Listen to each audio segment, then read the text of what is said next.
think about the experience you want to have, right? Think about that journey. What is the transaction process that you want everyone to have, and how are you going to win those clients, and how are you going to be unique? Yeah. Because if you're a newbie coming to this game at this point, there's a lot of competition, right? So how are you setting yourself apart, and why is the customer going to come back to you versus go down the street for a similar product? Welcome to the KayaCast podcast, presented by Kaya Push, the cannabis software making people management easy.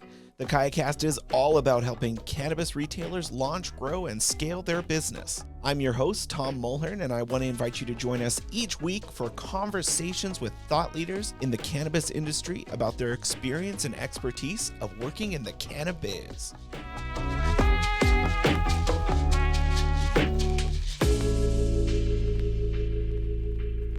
Welcome back to the show. I am so excited to share this interview with Virginia from RDC Architecture. And Virginia is the principal at RDC. And, you know, she really goes into a lot of what it takes to design a store. And she talks about that in-store experience and just some of those principles that are so key when you are building out your dispensary. And this includes from start to finish licensing and thinking of the flow, even the parking outside, how important parking is when you're designing a dispensary. Virginia is an architect, so she knows what she's talking about when it comes to the design of a store, the layout of a store, and really the way that cannabis retailers can maximize their footprint and create an experience for their customers that is going to be top notch. So let's jump right into the show.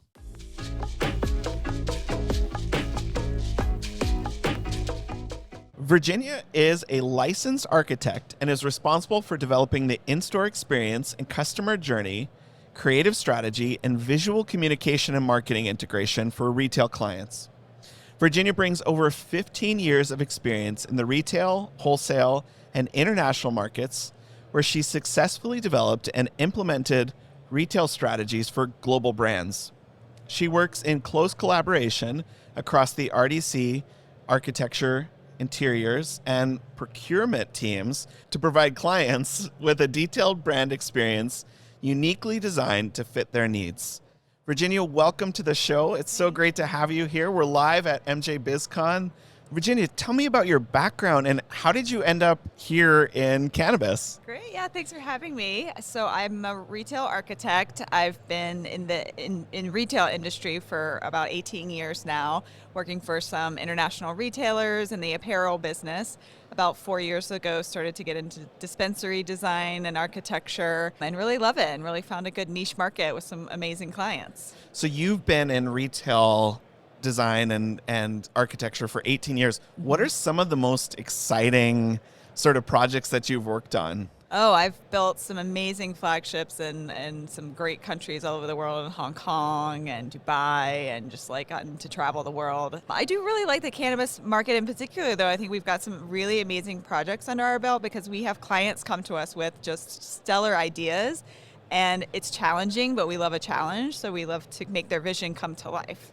So tell me a bit about RDC and how you guys work with dispensaries to build, and because I know there's something unique that you guys do in your design. Absolutely. So we have brands come to us with a fully baked idea, and they're like, I just need an architect for architectural services. But then we have brands approach us who really just have a name, and they're like, I'm doing this for the first time. Where do I start? So we can really start at that very initial phase with them, with branding and development, with interior design. What is the look and feel inside your dispensary?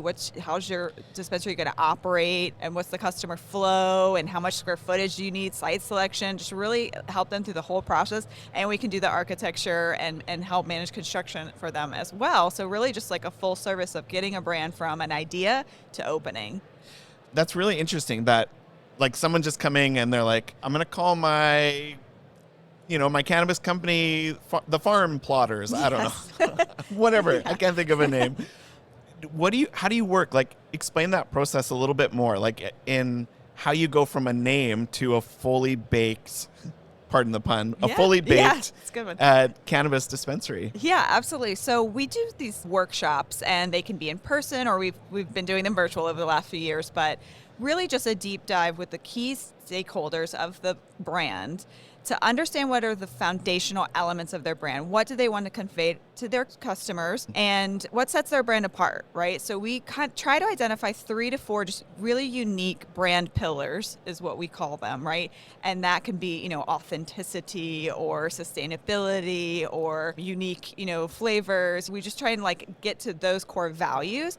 And then the challenge for us is to transcribe those into the built environment. So what does that value mean in this space? Like, how are we going to convey that? Not in a kitschy way, but really just like a chic way to customers so they know it's your brand when they walk in the door. Do you work with established brands in developing brand identity as well? Some established brands still don't really have a core store prototype. Even if they have multiple stores, they might all kind of look and function differently. So that's something I care a lot about, is multiple locations and making sure they operate and look the same. Because when you've got a customer and they come and make a purchase, right, they're beginning to trust your brand. So you don't want them to go into maybe a next location for you and it's a completely different experience. It's visually different. You're going to lose the trust, and that's what you're buying when you're getting a customer, right? Is that trust. So you need to hold on to that as much as possible.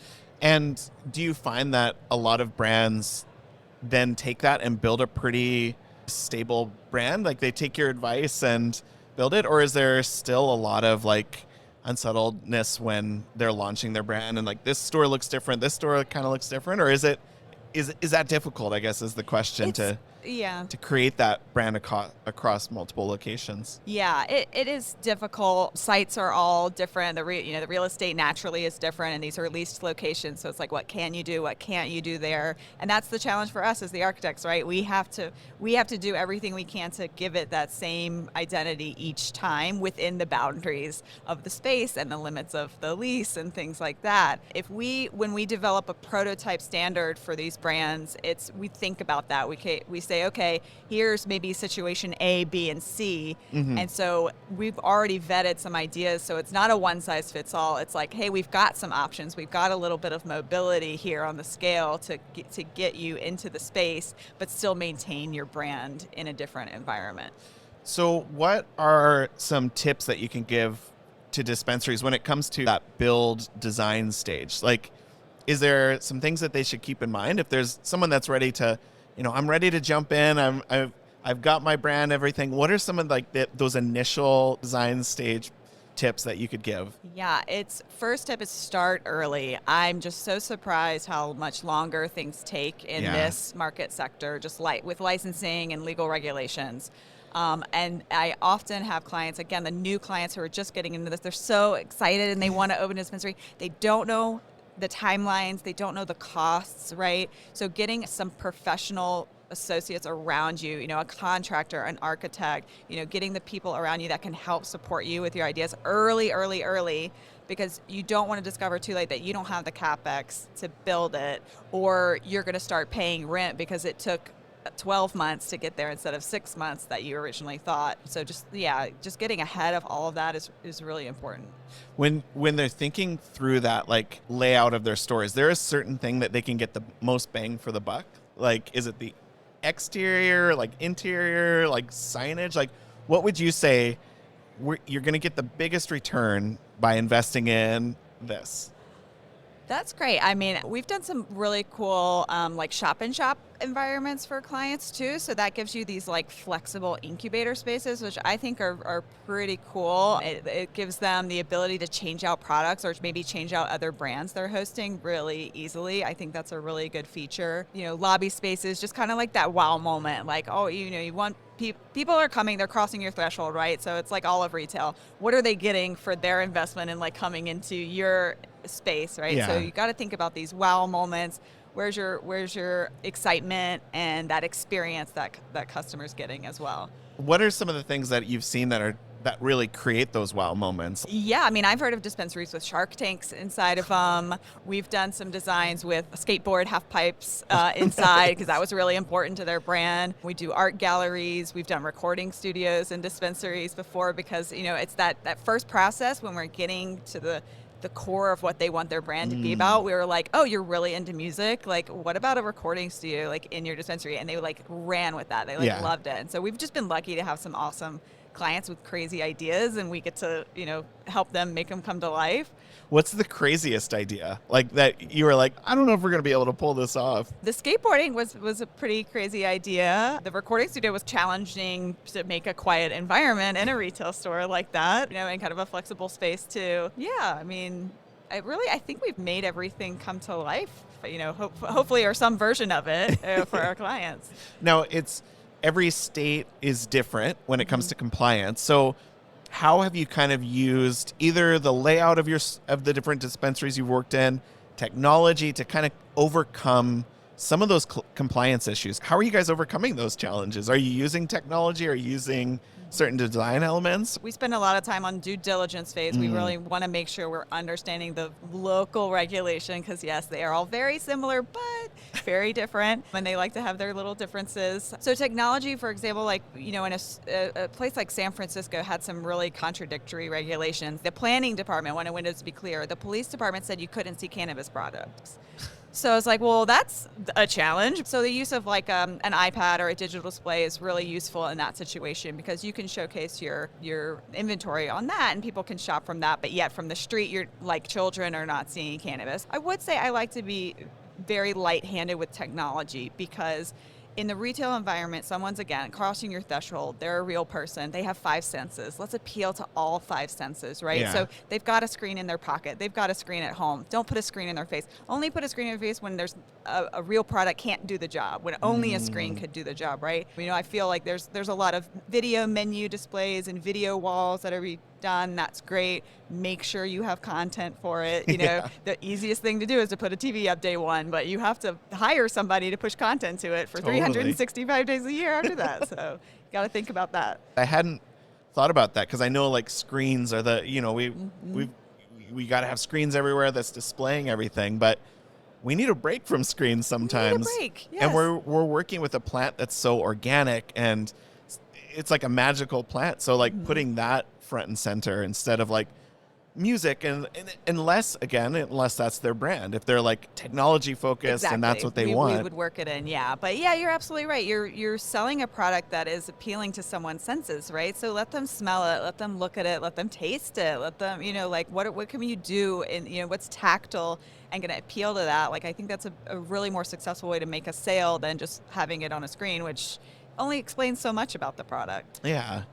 That's interesting. How important is the location of a dispensary? Like, I know there's certain jurisdictions where you can only have it in certain locations, but when a dispensary owner is looking to launch their brand, how important is that location? Can you just choose wherever, or is there strategy that you need to put in place? So there's definitely regulations that restrict where these are going right now. So some are in industrial areas, some are just on the outskirts of town. You can't be within certain distances of sensitive uses. So then the radius keeps getting smaller and smaller, right? And then there's a lot of dispensaries vying for the same spaces too. Really what you want to think about is security, viability of the building, right? You don't want to be spending your money upgrading a building. You want to spend your money on your own build out and your branded build out, right? But sometimes buildings are in disrepair. And you as the tenant could possibly be on the hook for making upgrades once you're going for a building permit. You want to make sure there's ingress, egress, and tons of parking, right, at all times of day. And whoever else is maybe in the shopping center with you, different uses have different impacts on parking at different times of day. Yeah. So, yeah, you want to look at all those features in a space. Well, and even like, I was speaking with Tony Gallo from Sapphire Risk, and he was talking about some of those architectural things that actually can increase security and help with your application, beautifying the outside, putting some, he was talking about thorny bush that you could, like bushes to like help with security. So you probably have to factor that in as well, like I would imagine. And like site lighting too, like there's things that cities will ask for from these tenant spaces. That one thing has really shocked me about this. I've never seen cities ask leased tenants in spaces for so much as they do dispensaries, because I think they just have money and they're coming in here, and so it's like, okay, well, you're going to do a stop sign on the corner and a new fire hydrant and a new dumpster enclosure and a sprinkler system, and you're going to re-roof the building and you do screening around the rooftop equipment, and it's like, wait, all of that should be the building owner's responsibility, right? But unless your lease has some protections, you're on the hook for it, or you don't get to open your dispensary. What's the craziest request that like a municipal official has asked, as you've been building something, that you're like, how are we going to fit this into the design? Like, has there been anything that just made no sense, but that was the rule? In Northern California, in a city, we outside one of our projects, the regulation said, we had to plant so many trees. So we showed trees in our parking lot area. We had to take some parking spaces over for it. By the time it got to the planning board, they were like, why are you taking parking out? And we were like, well, because you said we have to plant trees. And they're like, never mind, you don't have to, because the parking was more valuable to them, right? Yeah. And that was kind of shocking. We're like, that they were just gave up on that pretty easily. Yeah. Oh, wow. What's, coming out of retail, what was the most shocking thing coming into cannabis? Like, I've asked this question to a few people, and every time it's something different. So, coming out of building all of these different retail spaces, what was the most eye-opening thing for you? Just how little is written down by these cities and followed. We're really building this airplane as we're flying it. Yeah. And as architects, we work with boundaries, right? That's our due diligence, right? That's our first step, is we find where all our boundaries are, right? But the boundaries are really gray in this market. And so it's like you have to do a lot more calls and investigation work and understand, you don't want to tell your client they can do something that they're not going to be able to get in the end. So that's been really bizarre in this industry so far. I think it's tightening up and getting better, but a few years ago it was the Wild Wild West. So thinking of the in-store shopping experience, I still remember the first, dispensary I went into, and I was kind of like, okay, what do I do here?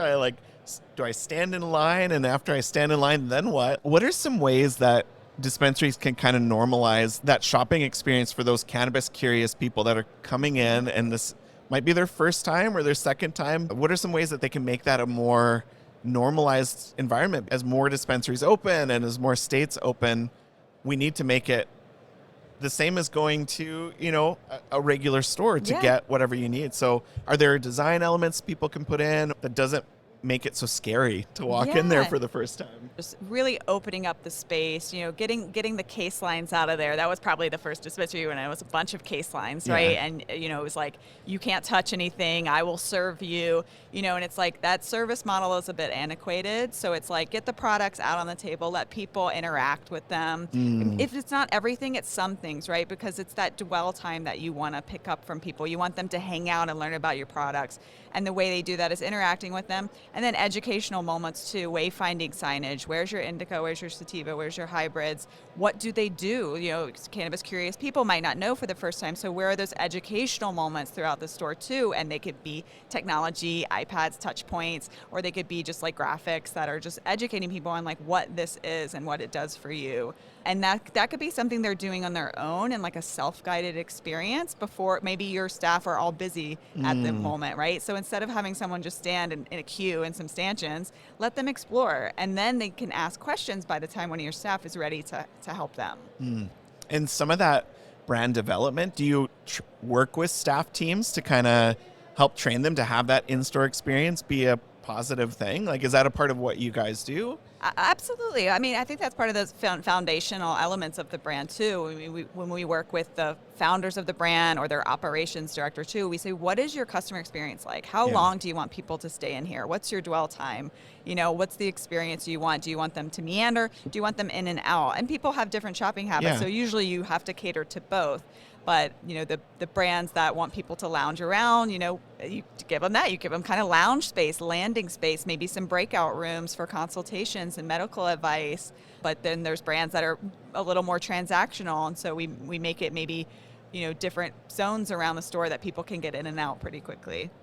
Do you see different trends in the industry of more and more dispensaries creating that experience? Come in, hang out like this, almost like a Starbucks. Is that a trend that's happening? It's something that people are seeing as a benefit in the medical market, especially. You might have someone come in that's elderly and needs a place to land, right? They can't stand and wait. So you can make that a comfortable lounge, or you can just have a simple table off to the side that you can have a conversation with someone at, and it's not all just standing only. Yeah, that probably takes a lot of work, though, to train bud tenders to respond to customers based on the brand that they're building. Because, bud tender turnover rate. There's people coming from store to store. So that's a lot of work for those owners to be like, oh, this is our brand. Like, we want people to stay here. We want people to skateboard here. Yep.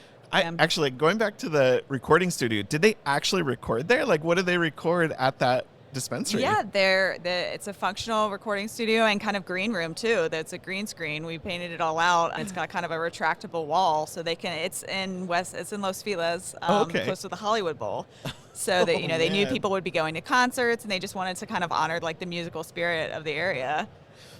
So you work with I'm sure a lot of dispensaries that are opening up because you're working with brands or like companies that want to build a brand. What about those legacy businesses that have been open for a while? Like, what are some ways that they can either refresh their building, refresh their brand? Can they come to you and say, we need help? Like, what are some tips for them? Yeah, absolutely. I mean, going back to those prototype standards, I have MSOs that we work with across multiple states. We're licensed in 49 states, so we can follow our clients anywhere.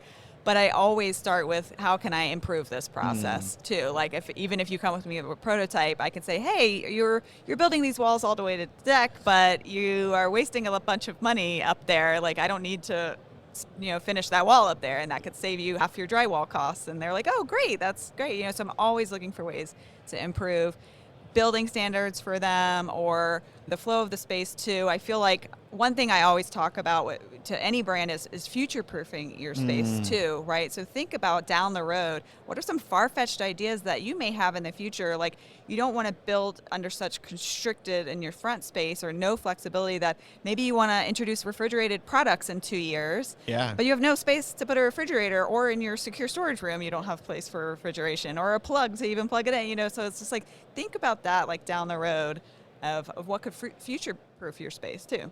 Do you see a lot of people retrofitting almost their dispensaries to like, in California or Colorado or even up in Canada where it's been legal for a while, that now it's time to retrofit? Yep. And again, what's something that you can get the most bang for your buck? What's something they can do right away that would make it more inviting, feel more fresh? I think going back to like the merchandising too, like how are you merchandising the space, right? Are all your flowers together and your pre-rolls together and your tinctures together? Or maybe it's all your like indica products and your sativa products, and like, are you splitting it up that way? I think hiring a visual merchandiser could really help clean a space, organize a space, help guide the customers too. And even from outside, from far away, I think that would have a big impact too, and just make it look a lot cleaner.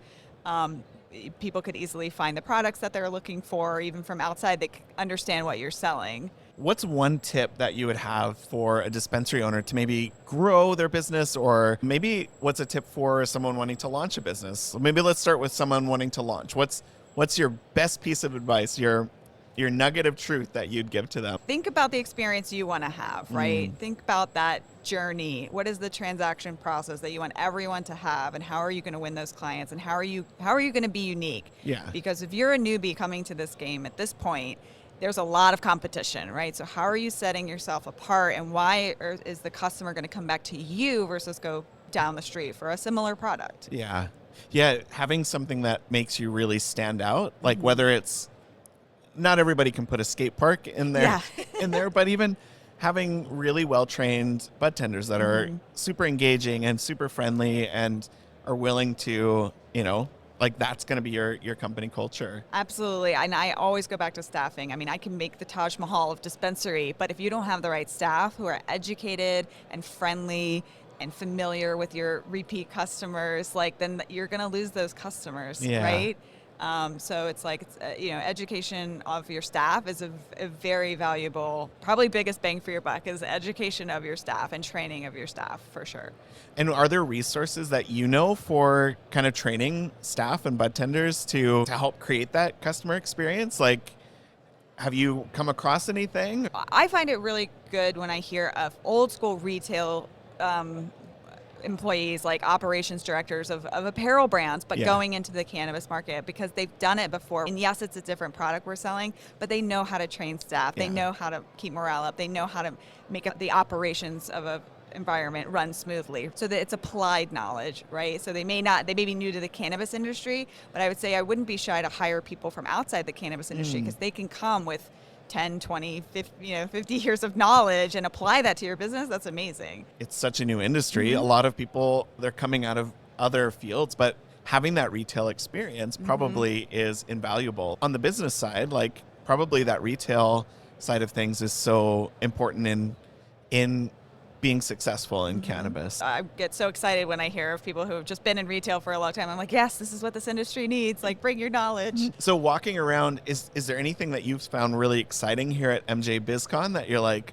oh, that's going to change everything for the next couple of years? I haven't got to walk around much. I was listening to Burner a little while ago, which was really awesome. I just want to check out some of the technology and the lighting and the booths that are here, some of the fixture manufacturers as well. Yeah. What do you see as the future of design or retail spaces in the cannabis industry? Like, do you see trends that you know, like that's just what is going to happen from now on? Like, have you seen some of that? I'm really interested in consumption lounges. I think it's the next step, right, to this, and it's already legal some places, right? And there's just been some great ones that have already come out. I'm really big on this idea of like maybe a bar that's actually just mocktails with tinctures and because I think that's like maybe no edibles, maybe no smoking, but it's just like drinks. And I'm like, who's doing that? Here, that's a free idea that anyone can take off with it. Come to me. We'll help design it. But I think that these consumption lounges are really gonna take off, and I'd really like to get into that more. Yeah. Oh, that's cool. So if someone who is listening says, "Hey, this is what I've needed. I've needed someone. I have the perfect name, but I don't have a brand." How do they get connected with you and RDC and how does someone get started really, moving forward in cannabis? Go to our website, rdcollaborative.com, and check out our cannabis page as well. You can see all of our previous projects that we've done. We have years of experience doing it. But just knock on our door and come, let's talk about what you need and how we can be a good fit. Well, thank you so much for taking the time to chat about what you guys are doing. And, if there is someone that has an idea, reach out and RDC, they'll make it happen. Yeah. And absolutely. hopefully it's a better name than what I came up with. I mean, all the names say green, harvest, leaf, Mary, something. Yeah, we need more original names too. That's not my department, but that's right. Yeah. Well, thank you so much, Virginia, for being on the show, and we really appreciate it. Great, thank you.